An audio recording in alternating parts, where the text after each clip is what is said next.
The views expressed and the opinions given by the individual host and their guests do not necessarily reflect those of Para X, its affiliates, or its sponsors. Oh, hell no! Whatever. The following program contains opinions expressed by the Dead Zone. If you find this broadcast offensive, lighten up, candy ass. What? Oh my gosh. It's a radio show. Hell yeah! That's what I'm talking about.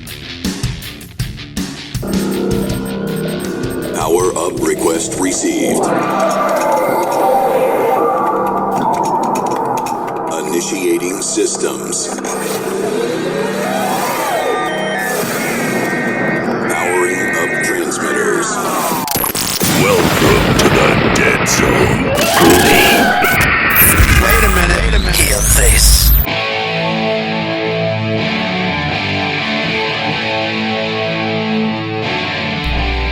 Dead Zone Paranormal Radio Show, November 7th. I hope you guys all had a fantastic, safe Halloween.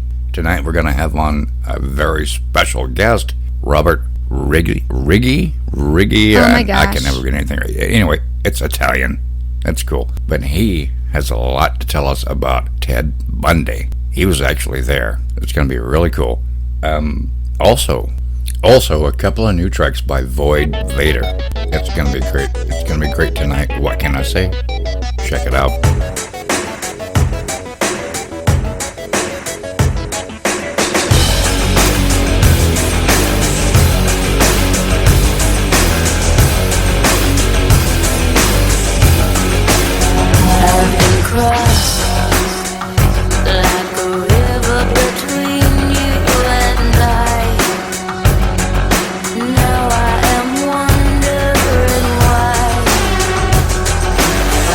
Can't remember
Yo, what's going on, guys? This is your man Vincent M. Ward, and you're listening to The Dead Zone. Paranormal news.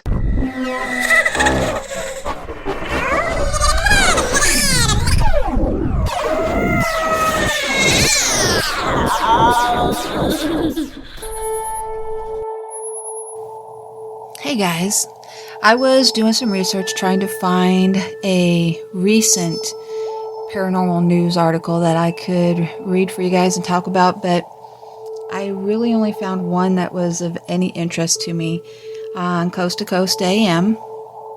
This was posted June 17th, 2021. Murder suspect in England blames centuries-old gin for double slaying. A murder suspect in England has put forward something of a strange supernatural defense for a double slaying that he is accused of committing, as the man contends that a centuries-old jinn is really responsible for the crime. According to a local media report, here we go again with names that I cannot pronounce, Shahbaz Khan is currently on trial for the murders of Dr. Saman Mir Sakarvi and her daughter Vian Mongrio, who were killed in October of 2020 in the community of Burnley. A contractor by trade who had done previous work at the family's home, he had been seen entering the residence on the day prior to the crime, and in a subsequent search of his house was discovered to be in possession of jewelry and money that had belonged to Dr. Sakarvi. Prosecutors in England understandably believe that they have an airtight case against Khan, which likely explains why he contends that a jinn was actually to blame for the double murder. Upon his arrest, Khan was placed in a jail cell wherein he threw himself across the room and onto his bed in an incident that he claimed was an attack by an invisible evil entity.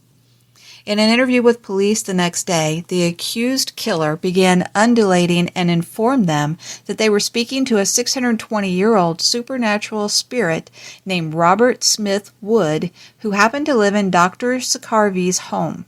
The entity went on to claim that he had grown upset with alterations made to the residence and, in turn, smashed a mirror as well as moved a table to indicate his displeasure with the changes. At some point following the interview, Khan apparently reclaimed control of his body, as he later insisted that he had no idea how the mother and daughter were killed. Asserting that they were perfectly fine when he left the residence, he argued that the jinn infesting their home must have committed the crime.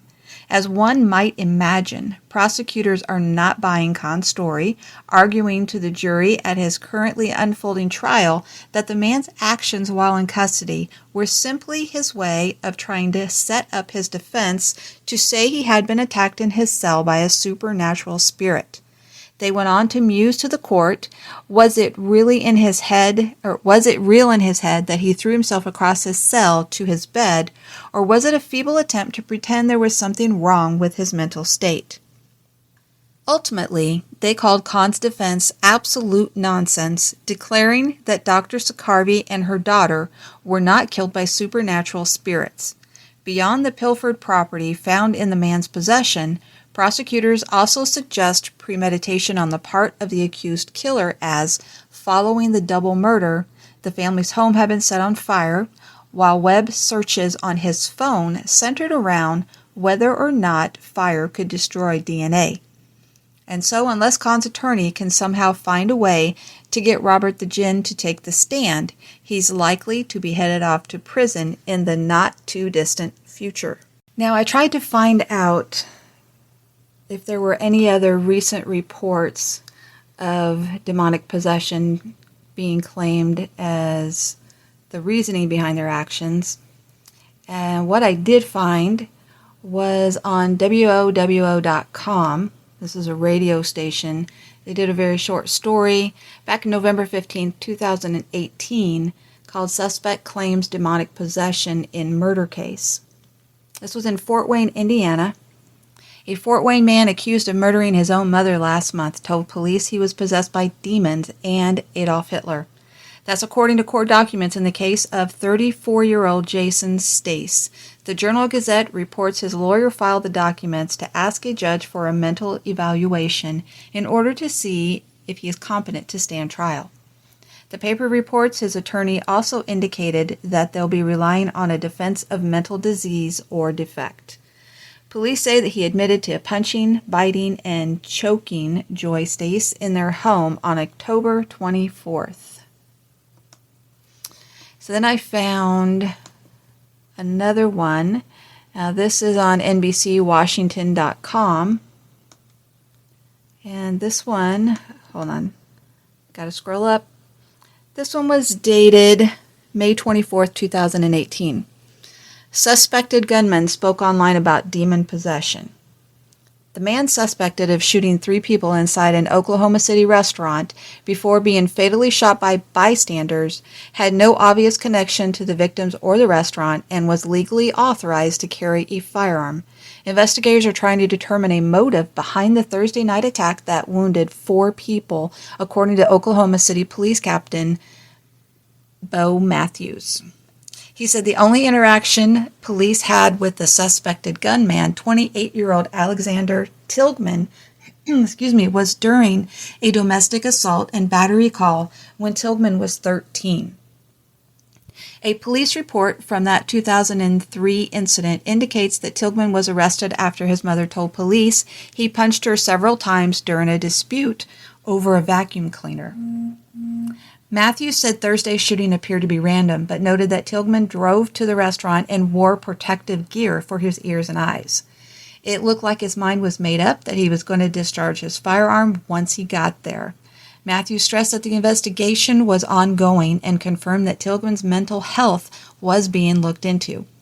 On a Facebook page that police said belonged to Tilghman, the man posted a video in which he claims his television is possessed by the devil. The page uses the same profile photo as a YouTube channel where a man that appears to be Tilghman also describes demons possessing his TV and being surrounded by computers. He calmly begs for help from a real human, saying he's suicidal, lonely, and really losing it.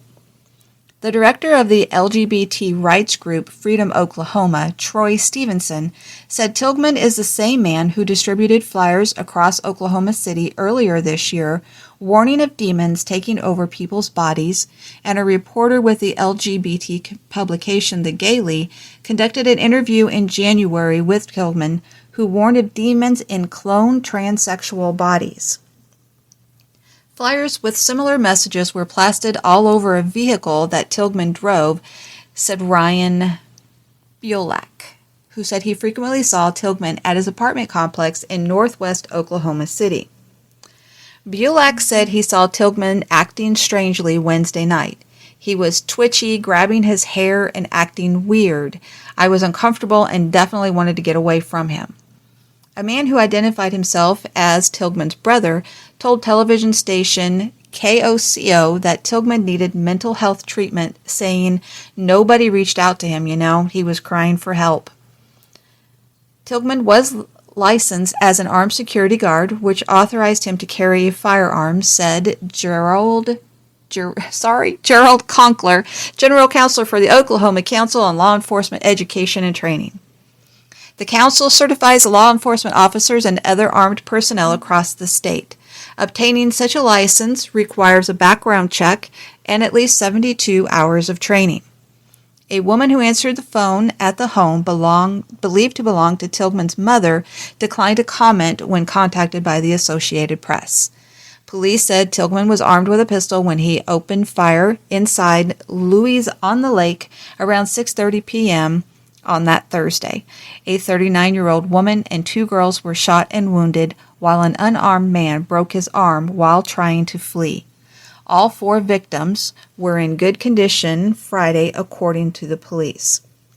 Matthews, the police spokesman, praised the 2 citizens who retrieved firearms from their vehicles and shot Tilghman outside the restaurant. They were able to shoot the suspect and put an end to a very dangerous situation. Now, this story goes on quite a bit longer, so if you are interested in reading that, again, that is on NBCWashington.com. Your source for everything paranormal, Para-X. Now, the next story that I picked is one that's known a little bit more. This is the Hartford Courant. The killer's defense was demon possession. This was dated April 12, 2014, but the incident took place quite a bit before that. At first, the 1981 stabbing death of 40-year-old Alan Bono of Brookfield looked like a routine argument gone awry. Police referred to it as an open and shut case. But then came Arnie Cheyenne Johnson's defense, the devil made him do it. With the help of a pair of famed paranormal investigators, Johnson's defense attorneys sought to prove the 19-year-old killer was innocent because he had been possessed at the time of the killing. It would be the first time a possession defense was used in an American courtroom. Bono was stabbed several times in the chest and stomach on the lawn of Brookfield Kennels, which he managed, around 6:30 p.m. on February 16, 1981. About an hour later, police arrested Johnson, described as a small, blonde, fair-skinned man, on a murder charge. The two men had allegedly been arguing over Johnson's girlfriend before the stabbing occurred. Days after the stabbing, clergy members, paranormal investigators Ed and Lorraine Warren, Johnson's mother, and his girlfriend all claimed Johnson had been possessed at the time of the killing. The Warrens told police that since July 1980, Johnson had participated in at least 3 exorcisms involving his girlfriend's 11-year-old brother, David, who purportedly had been inhabited by 43 demons. During one of the rites, the Warrens told police Johnson leapt up and cried to the demon, "Come into me, I'll fight you, come into me." The Courant reported on February 27, 1981. From that time on, he was possessed, they said. Although police ordinarily would disregard such unusual claims, the Bridgeport, here's another one, diocese's involvement changed things. Brookfield priests called in the diocese after they heard the 11-year-old's story that he had recently entered a Newton house, sat on a waterbed, and suddenly was confronted by an elderly man with hooves, whose image was soon joined by men in grotesque costumes, the Warrens told police, according to the Courant.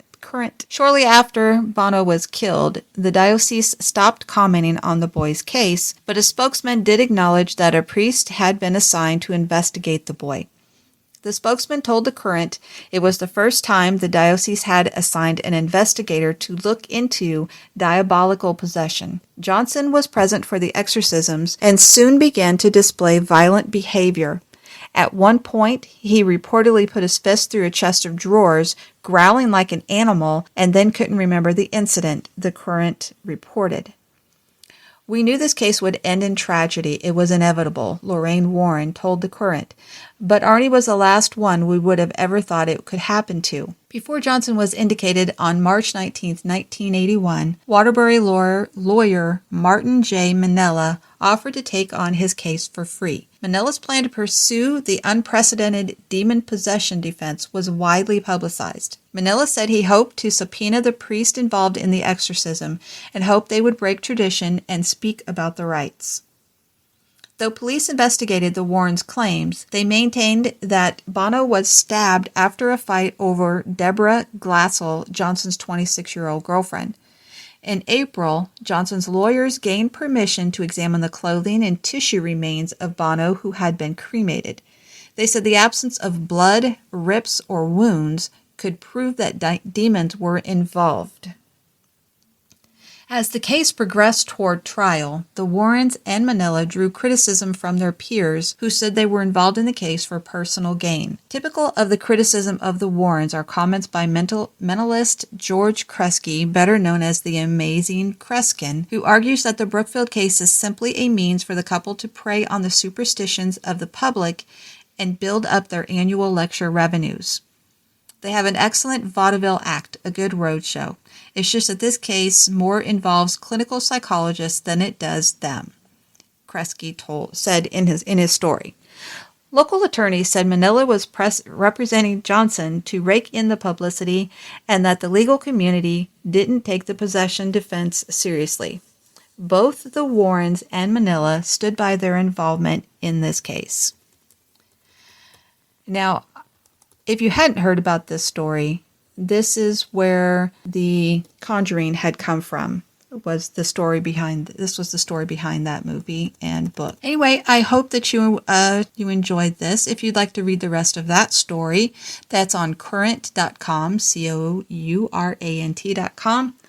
And that is it for this week. I hope you enjoyed the 3 parts of this story. Actually, I guess there were 4. The 4 parts of this story. And anyway, if you know of any real demonic possession that caused people to act out of character, email me at michelle.deadzone@gmail.com. michelle.deadzone@gmail.com. Thanks so much, guys. Hello, this is Christopher St. Booth, and you're listening to The Dead Zone.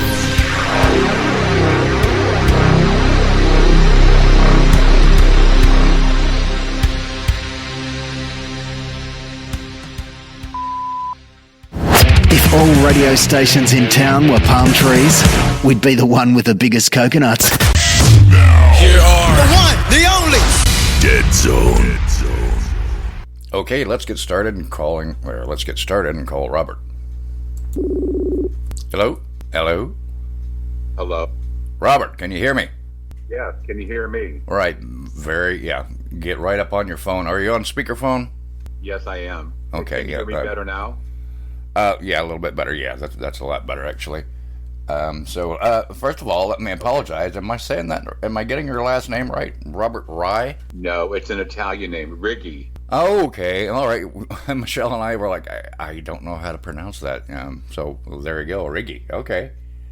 And also too, Yeah, the H's are always silent. Okay. And like I said too, sorry? we're gonna do a 2-part version because Michelle wanted to be here. She wanted to be able to talk to you and interact with you, but she's out of town, so she couldn't make it tonight.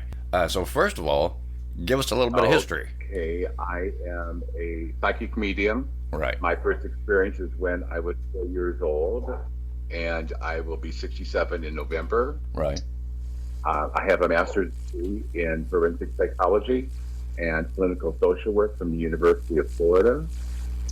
And for 30 plus years, I've been in the state of Florida. Okay, you kind of went milky And there. I do many. Okay, can you hear me better now? There you go. That's much better. Yeah. Okay. And so for 30 plus years, I was a criminal. So Did it again. in 1980. Hold on, let me see if this works better. Hold on. Okay. All right. Can you hear me better now? Oh, much better. Is that better? That is much better. Okay. Yeah. Okay. So I took myself off a speaker. Okay. All right. Much better. Okay. Anyway, you were saying. Okay. Yes. In 1980, myself and 4 other psychologists went and interviewed Ted Bundy while he was on death row. Okay. And where he was at in prison was only 50 miles from Gainesville, where University of Florida is. Right. And that experience was incredible. What I felt and what I experienced, I will never forget.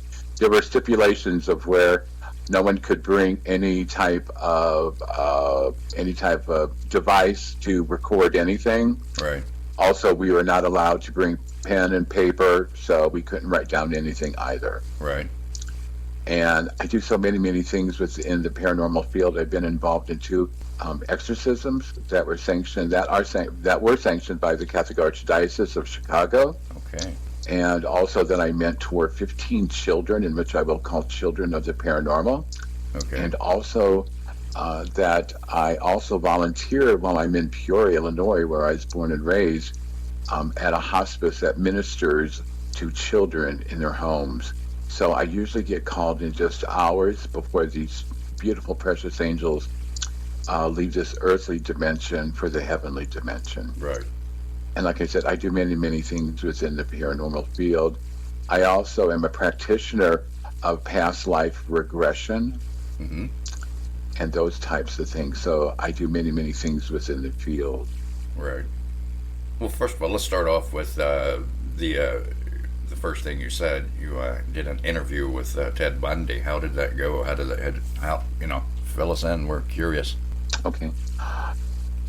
In 1980, I graduated from the University of Florida. And right before I graduated, I had spoken to the department head of psychology, as well as the president of the university that I wanted to write a letter to Ted Bundy and to his lawyer and to the state officials asking permission to interview him if all possible, and all three said go for it.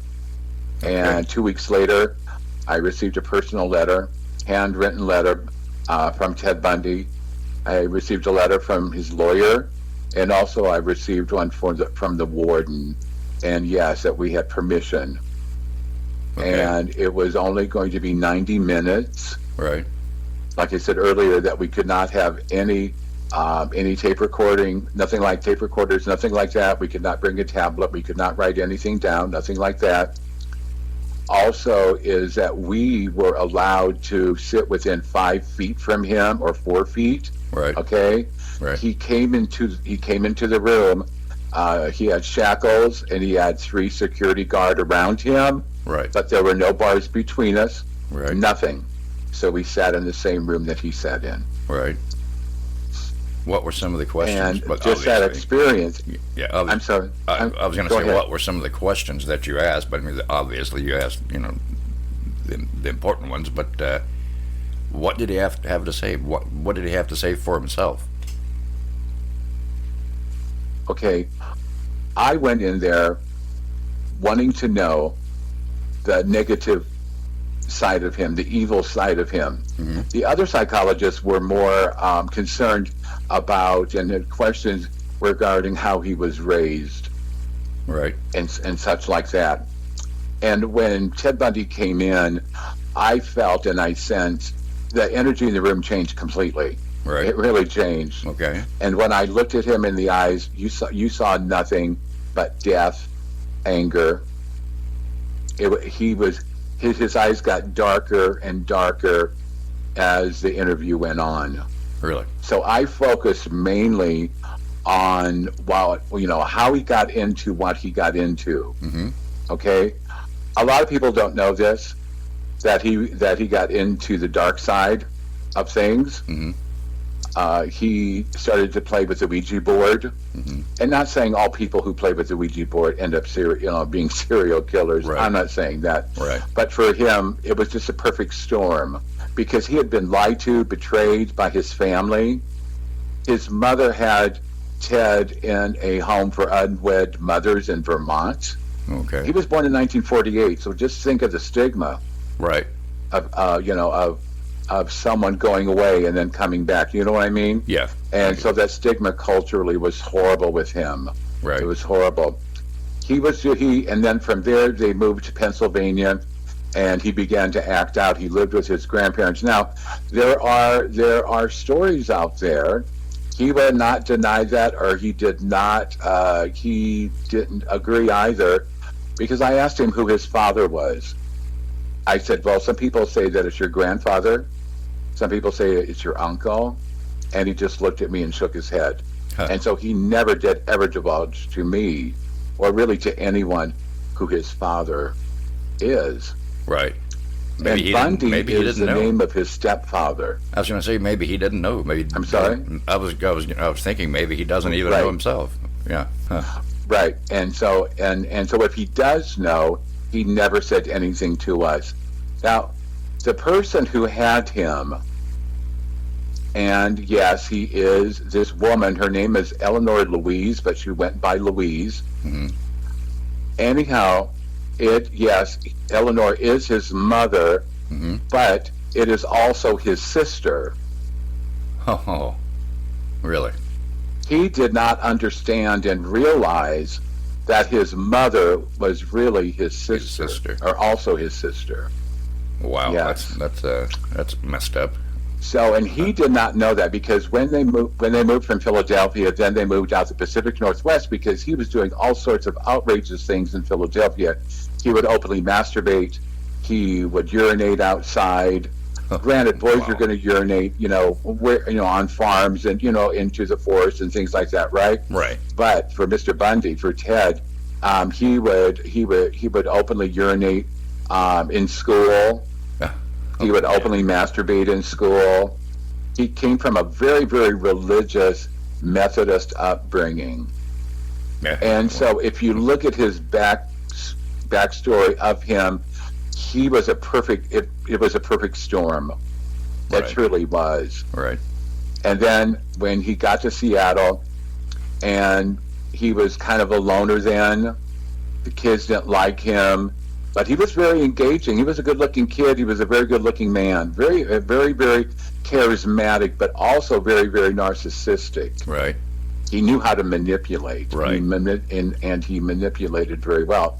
He got into the Ouija board, but he became obsessed with it, and also to the point where he began to kill little animals. Yeah. And he began to dissect them on the board itself.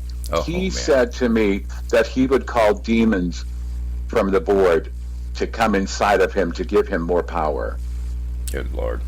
So a lot of these things you will never hear anywhere. Right. Never. Right. Now, was he in any way apologetic for what he'd done, for what he has done or has been? Or that you Oh, no. Oh, no, not at all. No. I must also tell everyone that I asked him who his mentor was. How did he learn how to dissect so well? Right. And dismember? Right. And again, my paranormal brothers and sisters listening to this, I'm not glorifying what the SOB did. I'm not at all. I'm not. Right. I'm also there to tell the story of these victims. Right. Okay? His mentor was Ed Gein. Oh, it figures. Yeah. Oh. Okay? Yeah, we all know who that and is. And he read a lot about him. Yeah. Okay. Do you know who Ed Gein is? Yes, we all know who Ed Gein is, yeah. That's sad. That really is. Okay. Oh, okay. So anyhow, Ed Gein was his mentor. Okay. Yeah. Also, I must tell you that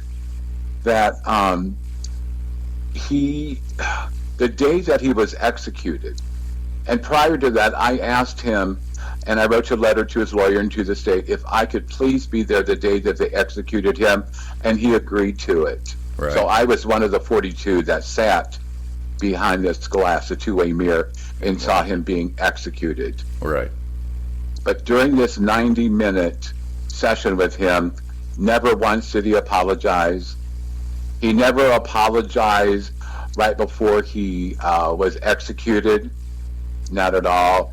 In fact, there was a Methodist minister behind him praying, and he told him to get the F out. Huh. And so the minister left. Wow.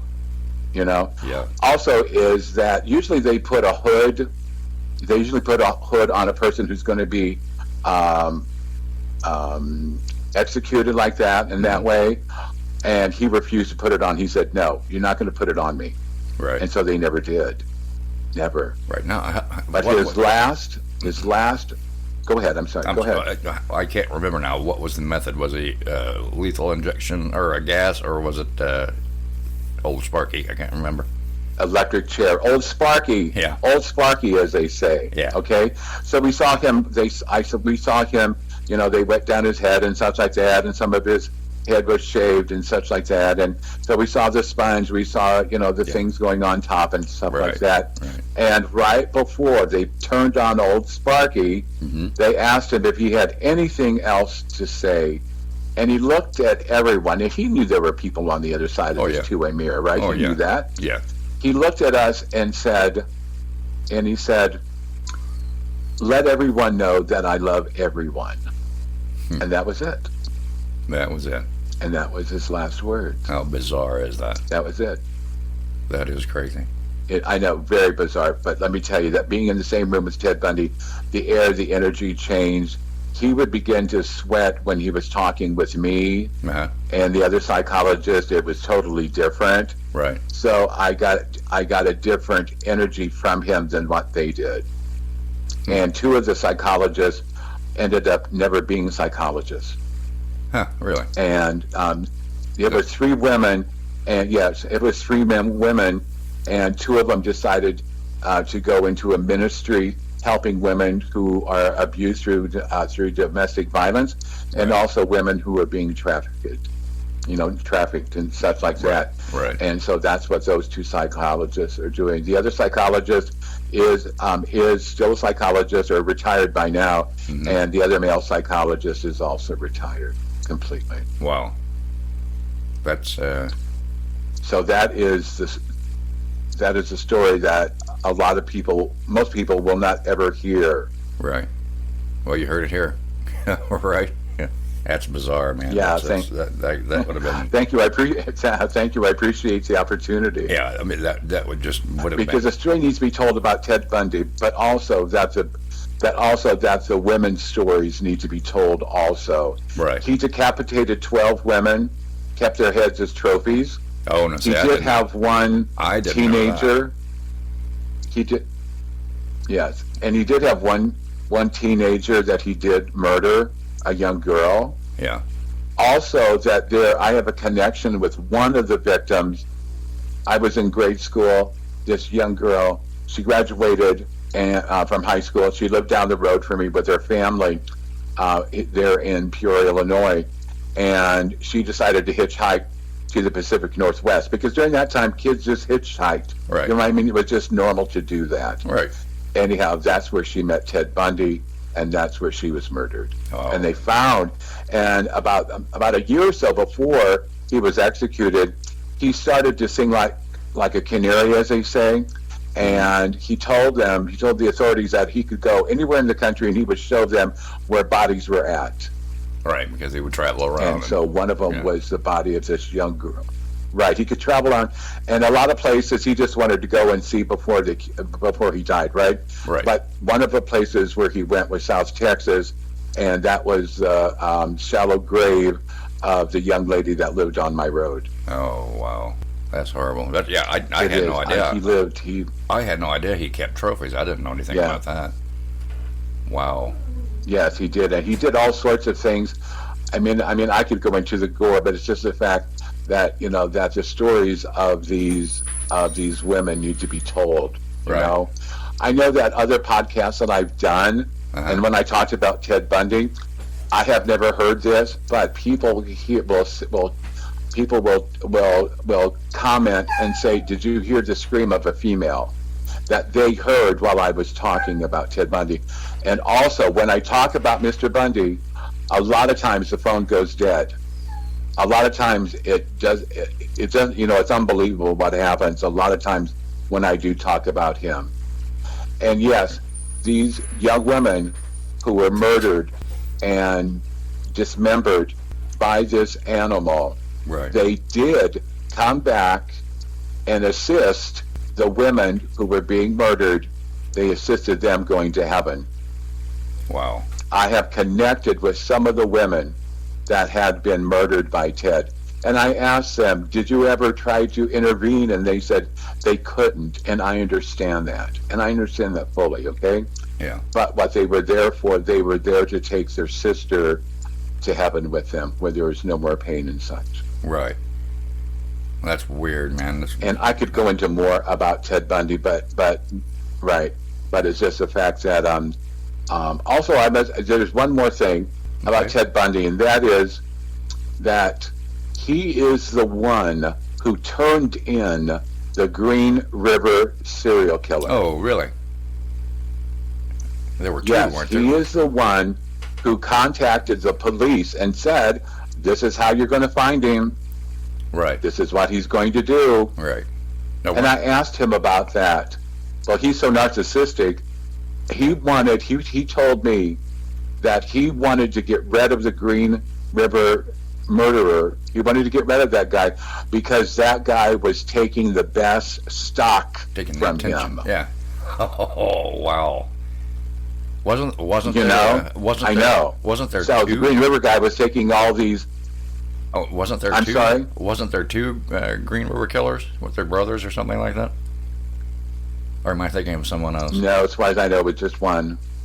Maybe it was just one. I'm thinking of someone else. And so people say, they talk about, well, there are other serial killers, and yes, but everybody wants to know about Ted Bundy. Mm-hmm. Everybody does. Mm-hmm. And because his backstory is so interesting. And again, not all people who are born illegitimately, they're not, and people who play with the Ouija boards, they're all not going to become serial killers. Right. Yeah. You know, they're not. I mean, I had one back in the day. You know.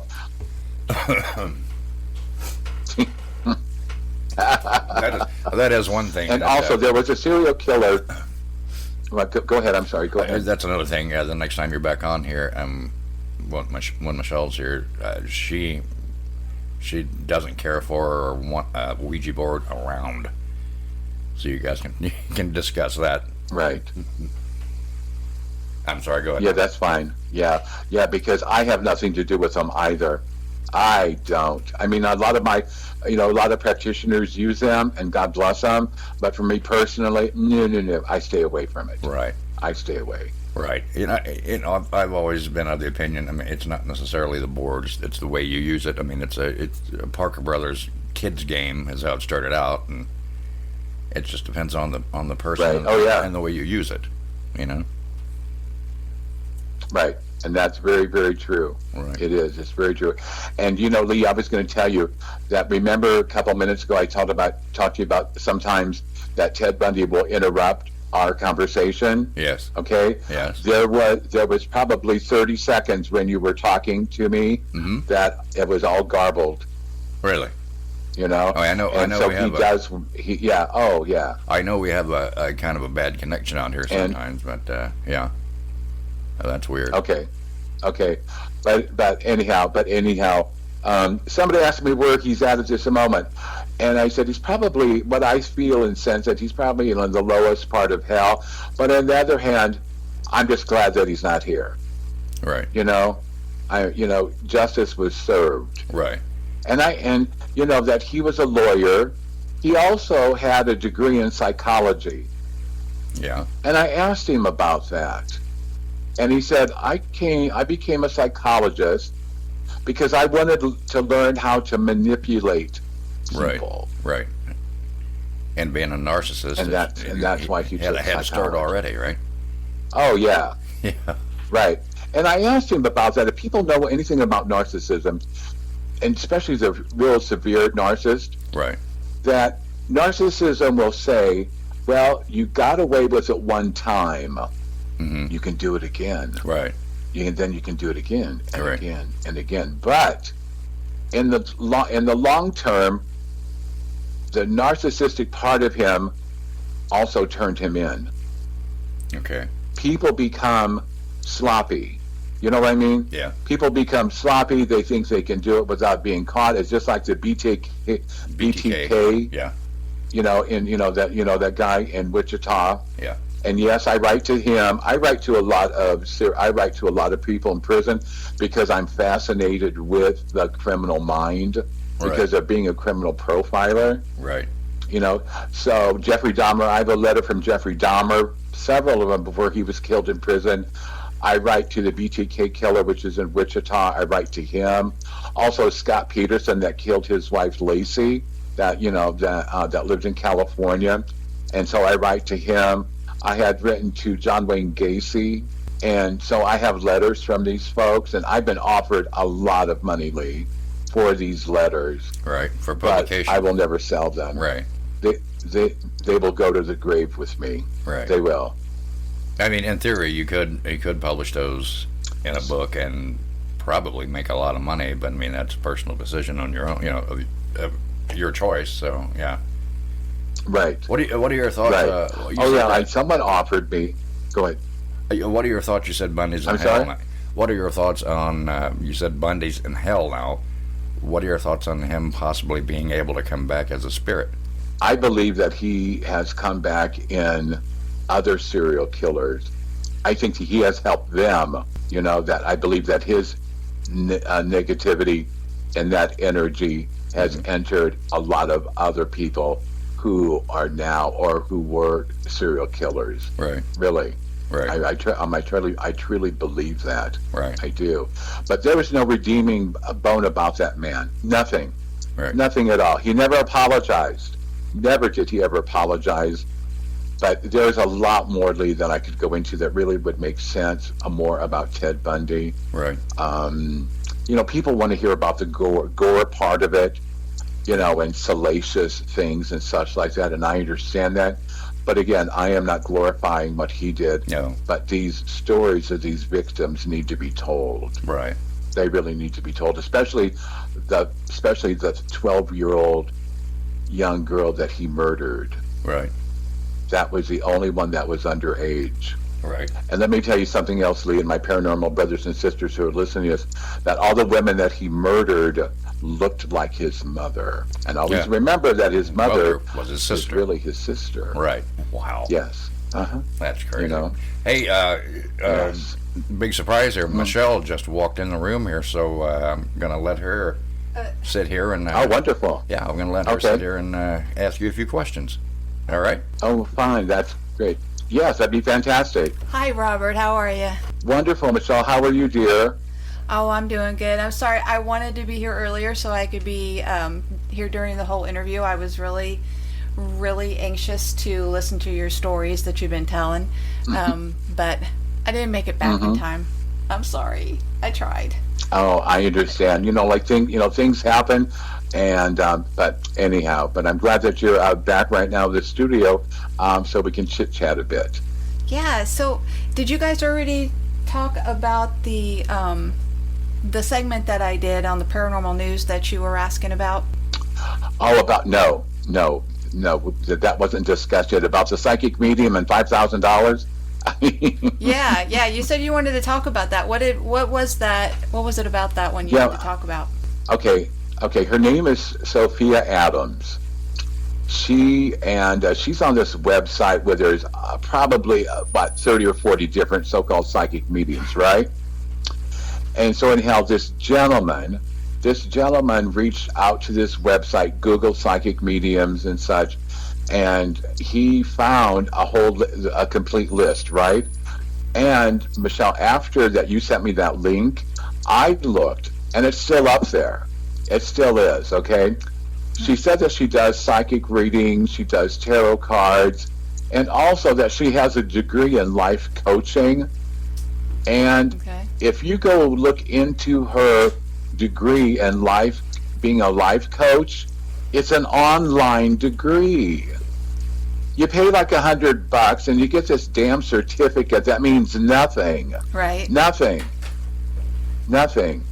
And if you watch the video of these two women talking about their educational life study, being a life study coach, and their website, they will say, well, if you want this to be your side hustle, that's an indication that it is a scam. Do you know what I mean? Oh, that I completely agree. That the Yes. certificate means nothing. Right. It means nothing at all. So if you ever get a chance, Michelle and my brothers and sisters who are listening to this, go to Life Coach Education and you will see this video and it will make you laugh. And it's sad. But anyhow, Sophia Adams, she puts that on her credentials and everything. And so this man reached out to her stating that he believed that he had a curse from his ex-girlfriend, and this curse was ruining his present life with his wife, right? Right. Well, she promised him the moon. Right. She promised him the moon. And she said, well, I want $5,000. Well, he only sent her $1,000. Okay, and one other thing that really messed her up is that she guaranteed everything. Yeah. Please, my brothers and sisters, the paranormal field that we're in is not an absolute science. It's not. All psychic mediums are not going to be correct all the time. You know what I mean? We're just not. Right. Okay? And if you get one that says they're 100% click, or if somebody asks you, well, I need $5,000, click. Red you know flag, what I mean? Red flag. You know? Yeah. And so anyhow, he has taken her into court. Mm-hmm. And what is happening also in this country, and I don't know if you're aware, I don't know if this is happening in Indiana or not, but in Illinois and other states, the legislatures of those states, because they're broke, right, that they're thinking about regulating spirit investigation groups. Really? They want to regulate them. They want them to be licensed. Okay? How many of our brothers and sisters who truly have the passion, being a spirit investigators, do they have $1,500 a year right, to pay for this? No. I know a lot of people. I mean, we haven't spent a whole lot of money doing this. I mean, we buy the equipment, but we don't have the money to put into it to make it be like a business, which, that's a whole other thing, right, that it's stigmatized that if you try to make it a business, that it's a red flag anyway, that you're fake, you're doing that just to make money. Right. So right. It's and so the states, right. Yeah, no, go ahead. So the states want to get away from the scammers. The states want to get away from the scammers because the states are getting all this information, and that's why they're ready to pounce on this. You know what I mean? Mm-hmm. To start regulating the spirit groups. Also, they're going to begin to demand that each investigating group first are certified. Secondly, they have to have liability insurance, okay? Mm-hmm. Because a lot of groups don't, okay? Right. And they should. And they really should, because you go into somebody's house, what happens if somebody steals something? I mean, God forbid, you know what I mean? Right. Okay? Yeah, that's a fair point. And also the state is ready to regulate psychic mediums and empaths, anything like that. Now, what protects me, because I do have a master's degree in forensic psychology and clinical social work, and I'm licensed in 8 different states, and I have malpractice insurance, okay? And so my psychic and mediumship, when I combine that, sometimes they're separate, sometimes I combine them with, within the realm of psychology. So if anybody ever wants to do anything, I am covered. Okay. But again, a psychic medium should never pigeonhole themselves by saying, I guarantee this, or when they say, this is what you should do. No. I have never done that. I've never done that in my private practice being a psychologist. What you do is say, here are several paths or options, but they're up to you and not me. It's your life, not my life. It's your journey, not my journey. Absolutely. I am just there to help you. And so people have to be very, very careful. But anyhow, I would say within the next 3 or 4 years that the spirit, that ghost hunters, I don't like that word to use, hunters, I don't at like all. that either. I like paranormal investigators. Because the spirits are around us all the time. Right. Absolutely. And spirits are around us 24/7, all the time, And so I like spirit investigators, like you said, okay? And but anyhow, so my brothers and sisters, please, I know that there's a lot of folks out there who don't have a damn dime, and I understand that those are the most passionate people about the field. Right. The most passionate people in the field that we're in don't have a damn dime to their name, but they have the passion for it, Mm-hmm. They do. And the other folks want to be on TV. They want to be the next Zach Bagans, which I can't stand that fool anyhow. God forgive me, please. I don't wish him on. I'm with you. I don't watch him. No. Right. I don't watch any of those shows anymore. No. I started out, I did enjoy back in the day the original Ghost Hunters. They were the first show like that, and it was something different to watch, and I really enjoyed that, and I liked all, most everyone that they had on their team was pretty good. But other than that, I won't watch them. I don't like them. Now, I have watched some of the shows where they have you tell your story, like the one that Lee was on, Paranormal Night Shift. I watched a few episodes of that. I watched the one that he was in, obviously. But now I do like celebrity ghost stories. I have to admit it. I do like that, but it's not the same thing. It's a little bit of a different type of show. Take on it. Yeah, but I do enjoy that one. It is. I like to hear people's stories. Right. And that's very true, because I used to enjoy Ghost Adventures 1,000 years ago when it was real pure. You know what I mean? I loved it. But now I'd rather put hot pokers in my eyes. Really, I would. I mean, I'd rather have hot pokers in my eyes than to watch Ghost Hunters or Ghost Adventures or anything like that anymore. Oh my God! And Destination Fear with those kids. Oh my God! I've Please, never watched it. give me hot pokers anytime to poke in my eyes and my ears because I can't stand those. You know, it's just. I mean, God bless them. I don't wish anyone any wrong, right? Right. But it's just a fact. But anyhow, it's just a fact that those young kids just drive me nuts. So. Yeah. Okay, I Robert. agree. Robert, we're out of time. One more thing. Take the mic. How we were talking about this earlier. How his name is pronounced is what was it again? Righ. Righ. That's it. Righ. Righ. Righ. Yeah, we couldn't. Righ. We had no idea. Anyway. And H's are silent. Right. H's are silent. And I's at the end of an Italian name are E. Always remember that. Okay. All right. Now An again, Italian name, I's or E's. again, we want to have you back because we only really covered one story actually. So I mean, you've got plenty, and we'd love to have you back. Okay. Well, thank you so.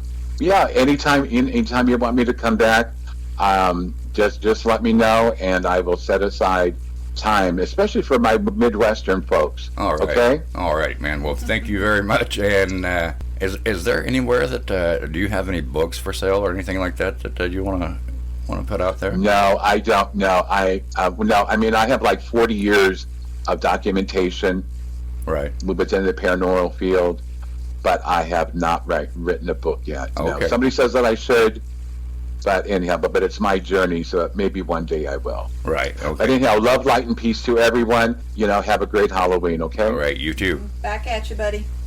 Bye-bye. Ouch. Okay. Okay. Take care. God bless. Thanks, guys. Bye-bye. Bye-bye. Bye. Minute.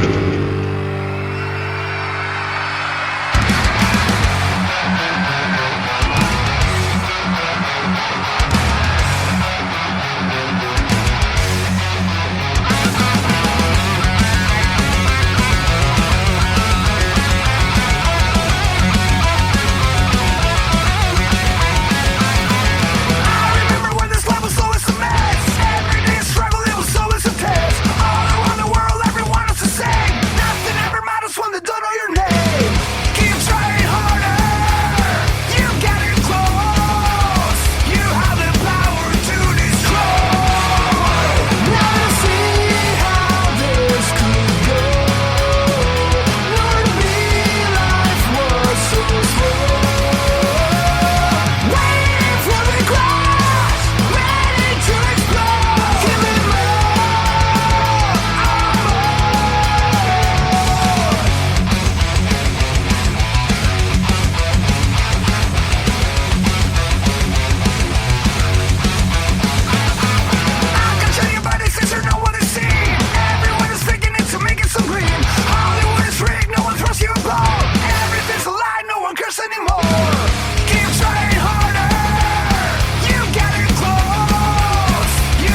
If you've enjoyed this episode, share it with your friends. This is the Dead Zone Paranormal Radio Show. Thanks for listening.